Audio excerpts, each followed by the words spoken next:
Inicia este día escudriñando la palabra de Dios. Acompáñanos en el capítulo de hoy. Estudiando la Biblia un día más. Jeremías 48 avanza con las profecías de destrucción hacia Moab, una de las naciones vecinas y parientes de Israel. Estudiemos un poquito sobre Moab. Primero, la historia. Los moabitas se volvieron contra el pueblo de Dios desde que este último llegó a Canaán. A pesar de que eran descendientes de Lot, sobrino de Abraham, sucedió que Sehón, rey de Basán, había conquistado parte del territorio de Moab antes de salir a desafiar a los escuadrones de Israel, cuando apenas venían asomándose a Canaán.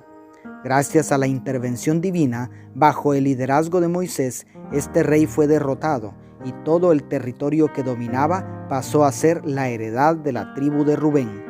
Los moabitas procuraron destruir al pueblo de Dios y siempre pelearon aquellas tierras, las cuales lograron reconquistar tras la caída de Acab, cuando Israel ya estaba dividido. Habían pasado muchos años, pero Dios no olvidó aquellas injusticias y ahora, por medio de su profeta, anuncia la caída de 25 ciudades que constituían el territorio en litigio. Es muy triste que perdamos la vida peleando por la tierra que nunca nos ha pertenecido. Es más posible que nosotros le pertenezcamos a ella. Segundo, una guerra espiritual. Lo más impresionante de la Biblia es que nos presenta la dimensión espiritual de la historia.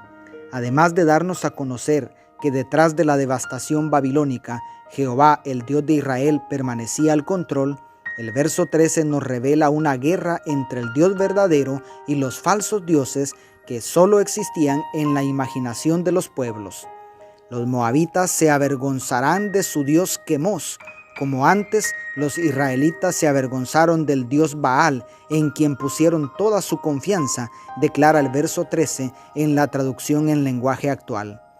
Tanto Israel como Moab y el remanente de Judá fracasaron por haberle dado la espalda al Creador para adorar las creaciones humanas. ¿Dónde estará la causa de nuestros fracasos? Y tercero, hay esperanza para Moab. Los pecados de Moab contra Dios y su pueblo eran tan graves que merecieron una maldición hasta la 10ª generación, según Deuteronomio 23:3. Sin embargo, la bondad y la misericordia del Señor supera toda maldición y alcanza a 1000 generaciones, como podemos ver en el último versículo de esta profecía. Pero haré volver a los cautivos de Moab al final de los tiempos, dice Jehová. Hasta aquí es el juicio de Moab. Versículo 47 de la Reina Valera 1995. Formidable. Dios tenía la intención de seguir amando a quienes se opusieron abiertamente contra su voluntad. Interesantes reflexiones. Los moabitas se volvieron contra Dios. Jehová permitiría que cosecharan una justa retribución, pero los haría volver a su tierra, como quien dice, incluyéndolos en el nuevo pacto que haría con su pueblo.